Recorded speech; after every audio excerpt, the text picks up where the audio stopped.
দর্শক, গাজীপুর সদর উপজেলার বাঘেরবাজার থেকে কিছুটা উত্তরে যে ভয়াবহ আগুন লেগেছে উপবন ফিলিং স্টেশনের পাশে, সেটিতে ইতিমধ্যে 5টি ফায়ার সার্ভিসের ইউনিট এসেছে।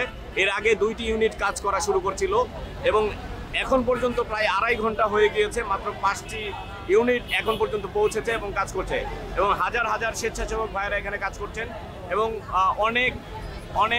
কয়েক হাজার উৎসুক জনতা এখানে এসে ভিডিও করছেন এবং এখানে আগুন প্রত্যক্ষ করছেন। এবং এখানে যে ফিলিং স্টেশনটি রয়েছে এটি কিন্তু নিরাপদ নয়। এটি যদি কোনো কারণে ব্লাস্ট হয় তাহলে আশেপাশে যত মানুষজন রয়েছে, হাজার হাজার মানুষজন রয়েছে, উৎসুক জনতা রয়েছে যারা ভিডিও করছেন, এবং আমি সহ এখানে যত মানুষজন রয়েছে, এই যে কয়েকটি বাড়ি রয়েছে আশেপাশে কয়েক কিলোমিটার জুড়ে, আসলে কিন্তু কেউ নিরাপদ নয়। এখন এখানে আগুন নেভানো ছাড়া আর আল্লাহর কাছে দোয়া করা ছাড়া এখানে আর অন্য কোনো কাজ নেই। যারা এই উৎসুক জনতা রয়েছেন তাদের কারণে অনেক ক্ষেত্রে দেখা গিয়েছে যে ফায়ার সার্ভিসের কাজ করতে অনেক সমস্যার সম্মুখীন হতে হচ্ছে।